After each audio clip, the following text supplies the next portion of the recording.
자, 이제 총선은 앞에 4자가 붙기 시작했습니다. 49일 앞으로 총선이 다가왔습니다.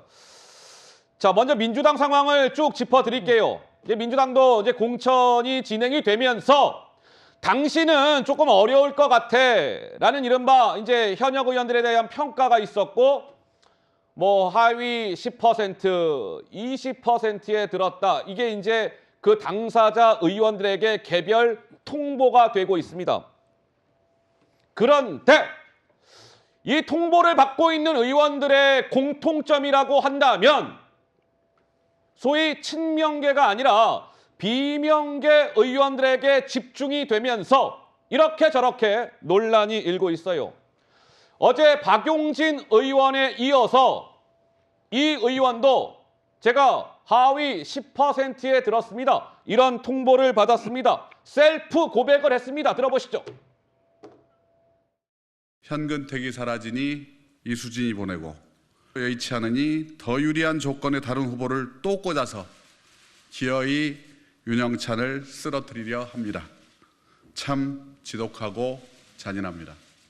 이번 총선에 임하는 더불어민주당의 목표는 무엇입니까? 이재명 대표 개인 사당화의 완성입니까? 비명계, 친문계 의원들이 대부분 하위 20% 이내에 다 포함됐다는 건 공천의 과정이 공정하지도 않고 정의롭지도 않다. 특정 계파의 사람들만 구제해주는 계파적 공천에 머물러 있다. 저는 이렇게 판단합니다. 자, 박용진 의원에 이어서 지금 윤영찬 의원도 하위 10%에 포함됐다. 이런 통보를 받았습니다. 이렇게 이야기를 했습니다. 제가 오늘 방송 시작하면서 오늘 뉴스의 라이브 시간은 조금 속보 상황이 있을 수도 있을 것 같습니다. 이런 말씀을 드렸는데 그 이유는 바로 지금 보고 계시는 이 화면을 봐주시죠. 뭐 조용한데 왜? 아닙니다. 지금 저 국회 본청 안에 있는 민주당의 의원총회 회의장 앞을 지금 저희가 실시간으로 화면을 비추고 있는데 현재 저 회의장 안에서는 더불어민주당 의원들이 참석한 가운데 의원총회가 진행이 되고 있습니다. 그러니 당장의 비명계 의원들은 오늘 의원총회장에서 뭐 이야기를 막 할 거 아니겠어요? 지금 민주당의 공천은 밀실 공천, 뭐 사천입니다. 뭐 이런 류의 주장들을 이어갈 터이고, 뭐 친명계 의원들은 무슨 소리? 시스템에 따라 공천이 진행되고 있는 것이지요. 막 설전이 예상이 됩니다. 따라서 혹시 오늘 의원총회 내용이 전해지면 실시간으로 좀 전해드리면서 하나하나 친절하게 차근차근 짚어가 보도록 하겠습니다. 자, 윤영찬 의원이 사실상 이제 컷오프 위기에 놓인 것이죠. 왜? 하위 10%에 들면 경선 과정에서 30%의 감점이 주어집니다. 그래서 사실상 컷오프 위기에 놓이는 것이다. 이런 얘기가 나오는데 윤영찬 의원 오늘 오전 라디오 방송에 출연해서는 이런 주장을 이어갔습니다. 추가로 들어보시죠. 객관적 평가에 의한 결과라면 사실 공개를 해야죠. 통보되어 온 내용은 당신은 하위 10%입니다가 끝입니다. 경선을 가실 거냐? 뭐 이런 내용밖에 없어요. 동간의 구성 자체가 친명일색으로 지금 구성이 돼 있지 않습니까? 의원들 보는 기준, 태도 이런 부분들은 친명이냐 비명이냐 쪽으로 구분이 될 수밖에 없을 거라고 저는 봅니다. 당연히 이재명 대표께서 주도했다고 생각을 합니다. 박용진 의원을 누가 하위 10%라고 이야기를 하겠습니까? 김영주 부의장 그분도 물론 이재명 대표에 대해서 협조적이지는 않았죠. 우연히 여러 개가 겹치면 필연이고 이재명 대표의 진심이라고 봐야죠. 자, 윤영찬 의원은 자, 현근택이 사라지니까 저 비례대표 이수진을 보내고 그것도 여의치 않으니까 다른 후보를 꽂아요? 참 지독하고 잔인합니다. 오늘은 공천관리위원회 자체가 친명 일색으로 꾸려졌잖아요. 친명이냐 비명이냐로 구분될 수밖에 없을 겁니다. 라고 하면서 윤영찬 의원은 이재명 민주당 대표를 바로 겨냥하고 나섰는데 최수영 평론가님 무슨 말씀을 주고 싶으세요? 윤영찬 의원의 얘기가 하나도 틀리지 않아요. 아이고. 왜냐하면 네. 지금 그 민주당의 이 선출직 공직자 평가위원회, 즉 국회의원 후보 공천 심사에 대한 정량과 정성 평가를 맡고 있는 예. 공직자 평가위원회 위원장이 송기도 교수라는 분인데 아, 그래요? 이분이 바로 지난 대선 때 이재명 대표 대선 후보 직속에 균형발전위원장을 맡았던 측근 중에 한 명입니다. 아, 위원장을 그렇죠. 맡았었군요. 위원장 맡았어요. 균형발전 예. 위원장 맡았어요. 자, 근데 여기 보십시오. 지금 민주당 의원들의 이 말하자면 국회의원 평가 기준들이 법안 내는 실적과 그다음에 당에 대한 기여도 그다음에 뭐 지역 활동 이런 등등을 해가지고 1000점을 총 기준해요. 예. 근데 나머지 이른바 뭐 법안 내고 그다음에 출석하고 이런 건 이른바 정량적인 건 거의 엇비슷하답니다. 큰 우열을 가리기 어렵대요. 근데 중요한 건 여기에 이제 지역 활동에 대한 수행 평가 지수인데 네. 이게 권리당원 여론조사 50과 일반 국민 여론조사를 합산해 가지고 하는 겁니다. 아, 예. 자, 그러면 여기에서 누가 권리당원들이 대부분 아시잖아요. 흔히 얘기하는 개딸들이라고 하는 이른바 강성 지지층이 대부분이 여기에 이제 차지하는 분들인데 그러니까 이분들이 아무래도 누굴 꼽겠습니까? 그래서 저는 예. 지금 여기 여러 가지 버전이 나돌아요. 지금 뭐 하위 10%와 20%의 뭐 친명계 의원들도 들어있다 얘기하는데 예. 아마 극소수일 겁니다. 그리고 제가 합리적으로 추측해 본다면은 아마 그분들의 지역구에는 도전할 수 있는 이른바 경쟁력 있는 친명급 자객공천자가 없을 거예요. 아이쿠야. 그러니까 없는 곳에는 그 경선을 붙여도 이길 수 있으니까 예. 아무 소리 안 나오지만 이분들은 이렇게 되면은 왜 수치심을 무릅쓰고 이걸 공개하느냐? 본인들이 이제는 국민에게 심판받아 보겠다는 거예요. 그런 예. 측면에서 지금 윤영찬 의원의 이건 신호에 불과하다. 오늘 의총 이후는 아마 본물 터지도 나올 겁니다.